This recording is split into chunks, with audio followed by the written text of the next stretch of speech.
Chers frères et sœurs et chers amis, bonsoir. Je suis ravi de vous retrouver encore pour passer ce moment ensemble, un moment avec vous, avec la parole de Dieu, unis par le Saint-Esprit. Avant d'aller plus loin dans la méditation de sa parole, je vous invite à prier ensemble. Seigneur, merci pour ce temps que tu nous donnes, un temps précieux où nous avons cette liberté de pouvoir avoir ta parole librement, de pouvoir la méditer et de laisser le Saint-Esprit utiliser cette parole pour nous transformer, nous qui sommes tes enfants, à l'image de notre Seigneur Jésus-Christ. Alors que ces temps, Seigneur, soient des temps précieux pour chacun d'entre nous et que tu puisses faire ton œuvre en nous pour ressembler à Jésus, pour parler comme lui et agir comme lui pour la seule gloire de ton nom, Père. Amen.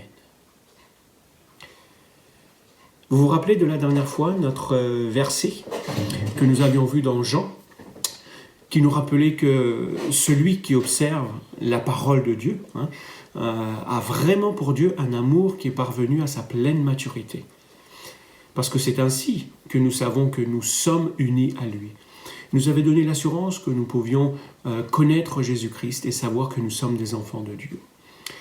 Et ce soir, je veux vous inviter à voir que nous pouvons nous préparer à l'avenir et aussi surtout affronter l'avenir avec confiance et avec assurance en vivant aujourd'hui dans le présent comme des enfants de Dieu. Vous aurez certainement aussi remarqué que dans chaque culture, chaque peuple a des pratiques particulières qui sont censées leur porter bonheur ou leur porter chance. Ces pratiques vont utiliser plusieurs objets, fétiches ou symboles qui sont considérés justement comme porte-bonheur. Et on dit que les 40% même des Français déclarent être superstitieux. Et cela se traduit par une multitude d'objets auxquels vont prêter des vertus justement porte-bonheur. Et parmi ces objets, les plus connus, je suis sûr que vous en connaissez, on va trouver les pattes de lapin, les dents de crocodile, les trèfles à 4 feuilles, même le fer à cheval. Je suis sûr que vous en pensez à d'autres en ce moment même. Mais pourquoi est-ce que certaines personnes portent-elles justement un porte-bonheur ou ont-elles un objet fétiche ? Eh bien, parce que les gens veulent avoir le contrôle de leur avenir, veulent avoir l'assurance de leur avenir. Mais avoir confiance dans les plans de Dieu, pour ses enfants, pour ceux qui le connaissent, c'est plus précieux que d'avoir un porte-bonheur dans sa vie. Pensez-vous, ou plutôt pensez à une chose qui vous rendrait confiant si vous devez affronter un projet d'avenir. Peut-être vous pourriez vous dire, moi j'ai confiance parce que j'ai des amis qui seront toujours là pour moi. Mais le fait d'avoir confiance simplement pour se rassurer, ça ne nous apporte pas plus d'assurance que ça dans l'avenir. Parce que toute confiance doit être fondée sur quelque chose ou sur quelqu'un qui est fiable, sur une vérité durable. La confiance, c'est le thème qui traverse vraiment tout l'enseignement de Jean dans le passage de notre méditation de ce soir. Dans ces textes, Jean nous assure, il assure à ses lecteurs qu'ils peuvent vivre et continuer à vivre dans le monde avec cette assurance qu'ils sont des enfants de Dieu. Et notre réflexion d'aujourd'hui va nous aider à comprendre ce que signifie vivre en tant qu'enfant de Dieu dans ce monde et surtout comment nous pouvons affronter l'avenir avec confiance en tant qu'enfant de Dieu, bien sûr. Face à l'avenir, ce n'est pas si évident que ça pour certaines personnes. Cependant, il y a de l'espoir. Il y a certaines maladies avec lesquelles, par exemple, on peut vivre si on applique les prescriptions que le médecin donne. Comme je vous disais, par exemple, certaines personnes arrivent à maîtriser leur diabète en appliquant ce que le médecin leur prescrive et en pouvant vivre longtemps avec une bonne santé. Aujourd'hui, moi, je peux dire que je peux affronter l'avenir avec confiance, car je sais que je suis un enfant de Dieu et que Dieu m'aime et que Dieu veut le meilleur pour moi. Je ne serai peut-être certainement pas libéré de tous mes problèmes, mais quoi qu'il arrive, je peux affronter l'avenir avec confiance, parce que je sais que Dieu m'aidera et que tout contribue au bien de ceux qui aiment Dieu. Donc ma confiance n'est pas en moi-même, ma confiance est en Dieu qui peut tout faire. L'avenir, personne ne me contredira là-dessus, est inconnu et peut nous faire peur. Pourtant, Dieu connaît et contrôle l'avenir.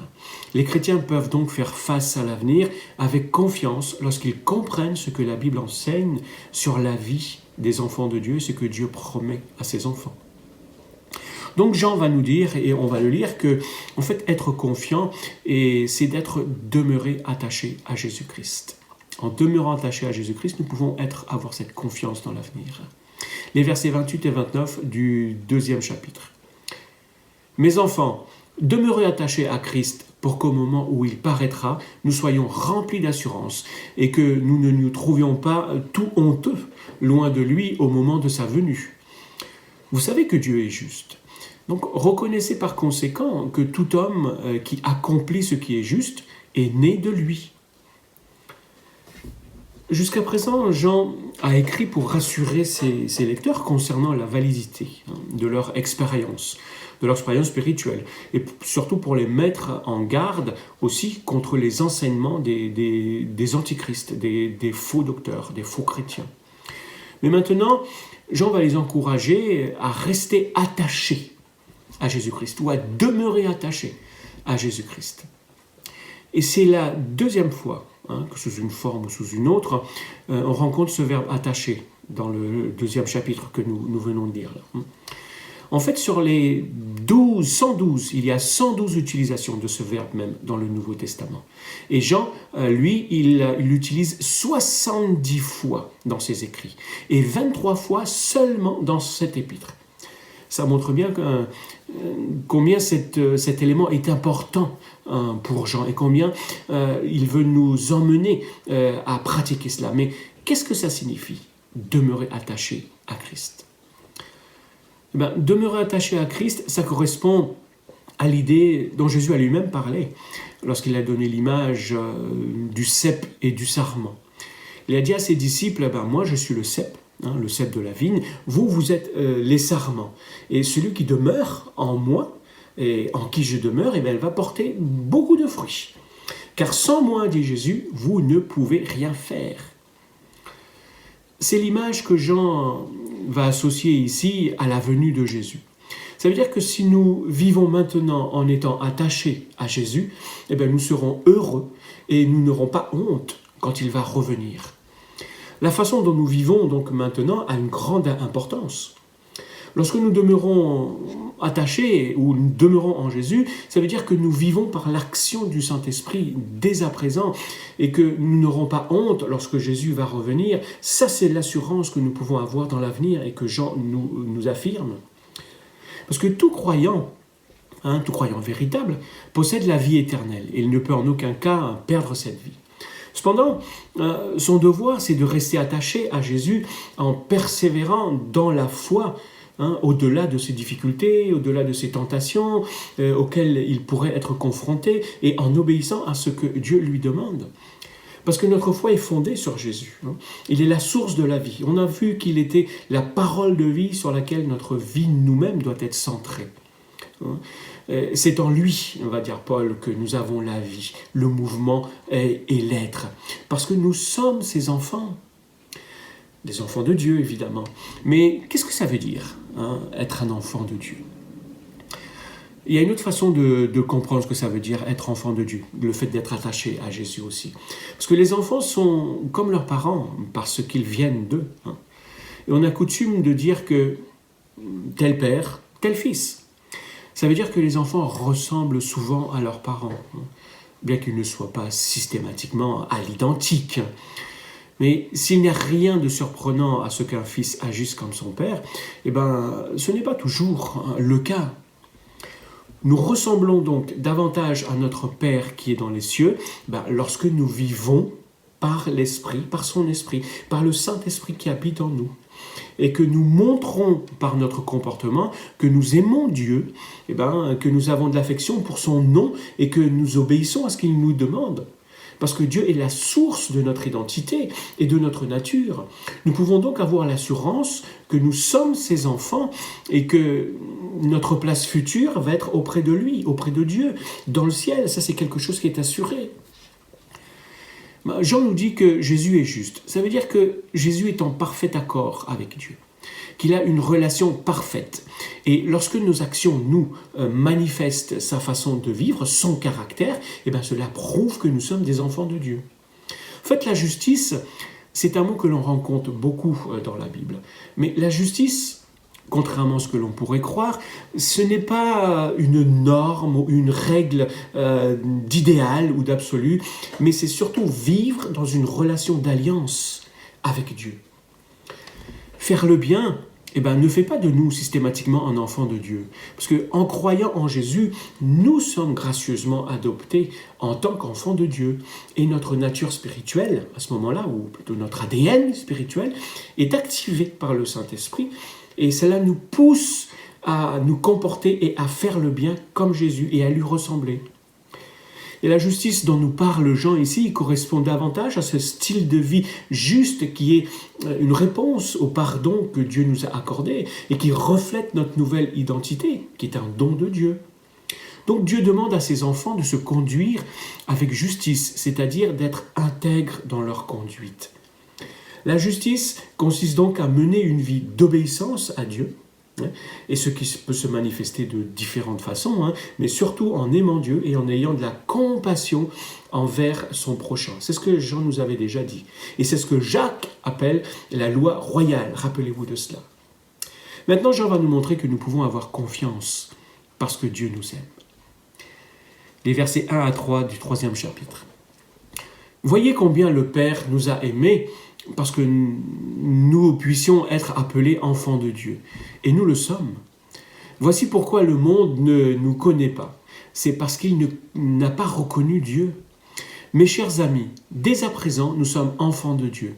Et ce que nous serons un jour n'a pas encore été rendu manifeste. Nous savons que lorsque Christ paraîtra, nous serons semblables à lui, car nous le verrons tel qu'il est. Tous ceux qui fondent sur Christ une telle espérance, se rendent eux-mêmes purs, tout comme Christ est pur. Le thème de l'amour est très important chez Jean. Il a utilisé ce mot dans son livre et dans son évangile, et même dans toutes ses lettres, plus souvent que tous les autres auteurs de la Bible. L'amour de Dieu pour nous est si grand qu'il nous appelle ses enfants, il nous adopte. Mais pourquoi est-ce que c'est difficile pour ceux qui ne croient pas en Dieu de comprendre notre confiance en Jésus et de croire que nous sommes des enfants de Dieu? Il n'est pas étonnant pour les non-croyants, ou plutôt qui ne comprennent pas comment nous, les croyants, qui sommes tout aussi pécheurs qu'eux-mêmes, nous pouvons oser dire que nous sommes des enfants de Dieu, et que nous possédons des privilèges que eux ne possèdent pas, et que nous avons un héritage dans le ciel auquel eux ne peuvent pas avoir accès. Parce que pour les non-croyants, nous sommes pratiquement comme des prétentieux, qui pratiquons une religion qui parfois consiste simplement à faire certaines choses ou à ne pas faire certaines choses. Voilà leur compréhension. Cependant, avoir confiance en Jésus, ce n'est pas seulement une image qui traduit notre croyance ou notre proximité avec lui, mais les vrais chrétiens sont véritablement des enfants de Dieu. Les non-croyants ne nous voient pas ainsi, parce qu'ils ne connaissent pas Dieu. Si vous ne connaissez pas le Père, vous ne reconnaissez pas non plus les enfants. C'est ce que Jean nous dit. Mais est-ce que tous les êtres humains sont des enfants de Dieu? Non, la Bible nous l'affirme, non. Les vrais enfants de Dieu, ce sont ceux qui croient en Jésus-Christ, qui croient qu'il est le Fils de Dieu et qui ont été pardonnés de leurs péchés à cause de la mort de Jésus-Christ et de sa résurrection, bien sûr. Ils ont été transformés, ces gens ont été transformés lorsque le Saint-Esprit est venu habiter dans leur vie. Ils ont été transformés, ils sont transformés par le fait de savoir combien aussi Dieu les aime. Aujourd'hui, vous ne trouverez aucune preuve physique et visible qui permette de dire que quelqu'un est un enfant de Dieu. Ce n'est qu'au retour de Jésus-Christ, quand il va revenir chercher son Église et ses enfants, que nous serons réellement révélés pour ce que nous sommes. Nous serons complètement à ce moment-là transformés en voyant Jésus-Christ quand il va revenir. Et ça serait une grosse surprise. C'est l'espoir et la raison même qui nous motive à vivre d'une vie qui soit conforme et une vie qui ressemble à celle de Jésus-Christ. Parce que l'espérance du retour de Jésus-Christ va se voir dans le style de vie et le comportement de celui qui est véritablement un enfant de Dieu. Car il va aspirer à vivre comme Jésus vivrait, selon l'attente de son Père céleste. Parce que cette espérance suscite en lui le désir, un désir croissant de devenir et de ressembler à Jésus-Christ. Donc Jean continue en nous disant qu'avoir confiance, nous pouvons avoir confiance parce que Jésus-Christ lui-même, il est Dieu et qu'il est juste devant Dieu. Celui qui commet le péché viole la loi de Dieu, car le péché, c'est la violation de la loi. Or, vous le savez, Jésus est apparu pour ôter les péchés, et il n'y a pas de péché en lui. Par conséquent, celui qui demeure uni à lui ne pêche pas, et celui qui pêche ne l'a jamais vu et ne l'a jamais connu. Mes enfants, que personne ne vous trompe sur ce point. Est juste celui qui fait ce qui est juste, tout comme Christ lui-même est juste. Celui qui commet le péché, il est du diable, car le diable pêche dès le commencement. Or, le Fils de Dieu est précisément apparu pour détruire les œuvres du diable. Celui qui est né de Dieu ne pêche pas, car la vie qui vient de Dieu a été implantée en lui et demeure en lui. Il ne peut pas pécher, puisqu'il est né de Dieu. C'est ainsi que se manifeste la différence entre les enfants de Dieu et les enfants du diable. Celui qui ne fait pas ce qui est juste n'est pas de Dieu, pas plus que celui qui n'aime pas son frère. Le fait que Jésus soit juste devant Dieu et qu'il a une relation parfaite avec Dieu, cela nous permet, nous, en tant que pécheurs, si nous demeurons attachés à lui, d'être reconnus justes et d'être justes dans notre relation avec Dieu. Nos péchés sont effacés par la mort de Jésus-Christ et parce qu'il est mort en notre nom, pour nous. Et l'ensemble de l'enseignement de Jean, comme quoi celui qui connaît le Seigneur ne vit pas une vie de péché, ça sous-entend qu'il a non seulement été pardonné de ses fautes, mais qu'il a aussi été délivré de la puissance du péché, parce qu'il a reçu une nouvelle nature, une nature qui est capable de résister à la tentation et de vivre selon les commandements de Dieu et pour Dieu. Cependant, il faut être sûr, il faut être réaliste, les croyants ne sont pas sans péché. Nous pouvons commettre, et nous commettons bien souvent, des actes individuels de péché. Mais nos vies ne sont pas contrôlées par le péché. Ce n'est pas le péché, mais plutôt l'opposition au péché, qui est le principe dominant de la vie de l'enfant de Dieu maintenant. Rappelez-vous ce que Jean nous a dit dans son premier chapitre et le début du deuxième chapitre. Il nous disait que ce que nous devons faire lorsqu'il nous arrive de pécher.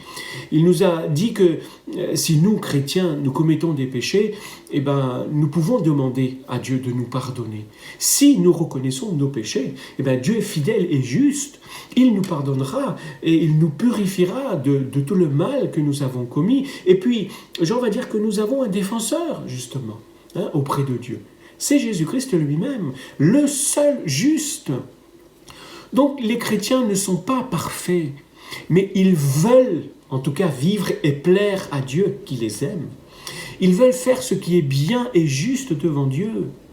Ceux qui veulent constamment pratiquer ce qui est mauvais, ils ne sont pas de véritables chrétiens. Ce sont des hypocrites, les appelle Jean.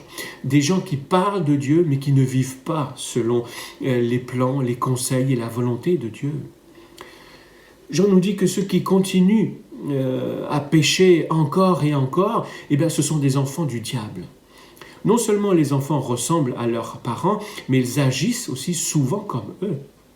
Donc Jean nous affirme que nous pouvons regarder la vie d'une personne pour voir si elle se comporte réellement comme un enfant de Dieu ou un enfant du diable, en fonction de sa vie. Mais parce que le Saint-Esprit vit dans le véritable chrétien et l'aide à se détourner des choix qui ne plaisent pas à Dieu, nous pouvons avoir cette assurance que nous sommes enfants de Dieu. Oui, c'est vrai, le chrétien peut tomber dans le péché, mais il n'y marchera pas constamment. Ce n'est qu'en se soumettant au Saint-Esprit que l'enfant de Dieu progresse contre le mal qui est en lui et qui se rapproche de jour en jour du caractère qui est en Jésus-Christ. Le Saint-Esprit lui donne justement ce pouvoir, cette capacité de vivre comme un enfant de Dieu, c'est-à-dire d'obéir à Dieu et puis d'aimer les autres. C'est pourquoi les chrétiens peuvent affronter l'avenir avec confiance. Nous ne savons pas ce que nous apportera demain. Pourtant, il y a des choses que nous savons. C'est que Dieu est maître de l'avenir. Une chose. Ensuite, Jésus reviendra. Ensuite, il y aura un jour où Dieu jugera tous les êtres humains. Mais que les chrétiens peuvent affronter ce jour avec confiance s'ils vivent aujourd'hui en tant qu'enfants de Dieu. C'est ce que Jean nous dit. Mais Dieu aime, c'est vrai, tous les hommes. Et le Seigneur, il tarde justement pour revenir parce qu'il ne désire pas que les êtres humains meurent, mais que plutôt ils se tournent vers lui pour se convertir, c'est-à-dire demander pardon à Dieu, recevoir son pardon et vivre en tant qu'enfant de Dieu. Donc je te pose cette question, toi qui m'écoutes. Est-ce que tu es un enfant de Dieu? Si ce n'est pas le cas, tu peux décider aujourd'hui même et à l'instant même de le devenir, tout simplement en demandant pardon à Dieu pour tes péchés. Et Dieu ne te condamnera pas. Il te pardonne et il t'adoptera comme son enfant aujourd'hui même et à l'instant même. Donc comment est-ce qu'on peut résumer ce que Jean nous dit? Lorsqu'il parle des chrétiens d'abord, Jean affirme que nous sommes les enfants de Dieu et que Dieu nous aime. Que nous pouvons compter sur Jésus-Christ pour pardonner nos péchés lorsqu'il nous arrive de pécher encore aujourd'hui même. Il dit aussi que nous devons être attentifs à l'Esprit de Dieu qui habite en nous et qui vit en nous afin de nous laisser conduire et de laisser l'Esprit nous conduire à faire ce qui est bien et à aimer les autres pour plaire à Dieu. Et que si nous avons péché, nous pouvons venir à Dieu, demander pardon à Dieu parce que nous avons un défenseur et que Dieu nous pardonnera. Donc, si nous vivons par l'Esprit aujourd'hui, nous nous préparons à vivre demain, après-demain et les jours qui viennent sous la direction et l'orientation de Saint-Esprit. Chaque jour jusqu'à ce que Jésus revienne et que nous pouvons être assurés de pouvoir affronter ce jour et de pouvoir affronter l'avenir avec assurance et avec confiance. Mais il nous dit que comment aussi se comporte une personne qui continue de pécher? C'est une personne qui ne connaît pas Dieu. C'est une personne qui désobéit à la loi de Dieu. Elle ne connaît pas Jésus-Christ. Donc, elle appartient au diable. Elle n'a pas le Saint-Esprit en elle, cette personne. Elle ne fait donc pas le bien et n'aime pas les autres. Mais pour dire positivement ce que Jean nous dit dans le verset 10 au chapitre 3, il dit qu'un enfant de Dieu, en fait, il exprime sa relation filiale avec Dieu en faisant ce qui est juste et en aimant son frère qui appartient à Dieu, contrairement à quelqu'un qui ne connaît pas Dieu. Alors, je vous livre les sujets de réflexion pour notre méditation de ce soir. Première question. Comment le fait de croire en l'avenir que Dieu nous réserve devrait changer notre façon de vivre aujourd'hui même? Ensuite, deuxième question, quelles sont les bonnes choses et les choses qui sont un peu plus compliquées qui accompagnent le fait d'être un enfant de Dieu, le fait de dire que nous sommes un enfant de Dieu? Troisièmement, comment est-ce que vous expliqueriez à quelqu'un que vous êtes un enfant de Dieu? Et comment est-ce que vous l'expliqueriez aussi la vérité sur ce que signifie être un enfant de Dieu? Quatrièmement, comment le fait de savoir que vous êtes un enfant de Dieu vous rend confiant dans l'avenir? Comment est-ce que ça joue sur votre assurance de l'avenir? Et si vous n'êtes pas un enfant de Dieu, comment est-ce que vous pouvez avoir confiance dans l'avenir? Sur quoi est-ce que vous vous appuyez? Cinquième et dernière question, est-ce qu'il y a un domaine dans votre vie où vous avez péché et où vous avez besoin de demander pardon à Dieu et de laisser le Saint-Esprit vous transformer? Réfléchissez et faites cette action devant Dieu. Le verset à mémoriser pour ce soir, il se trouve dans donc, le 2e chapitre de Jean, le verset 28, où Jean dit ceci. « Mes enfants, demeurez attachés à Christ, pour qu'au moment où il paraîtra, nous soyons remplis d'assurance et que nous ne nous trouvions pas tout honteux, loin de lui, au moment de sa venue. C'est quand même rassurant de savoir que nous sommes enfants de Dieu. Alors je vous invite à prier pour terminer et de remercier Dieu pour les promesses de sa parole qui nous donne cette assurance que nous sommes son enfant et que nous pouvons avoir l'assurance aussi dans notre propre avenir. Seigneur, merci pour ta parole ce soir parce qu'elle nous encourage à continuer à vivre et à marcher jusqu'à ce que tu reviennes nous chercher dans l'avenir et avoir confiance dans notre lendemain. Parce que nous sommes tes enfants, nous t'appartenons. Nous avons l'Esprit de Dieu qui habite en nous, ton Esprit qui nous conduit chaque jour à te plaire et à pratiquer ce qui est bien pour ressembler à Jésus-Christ.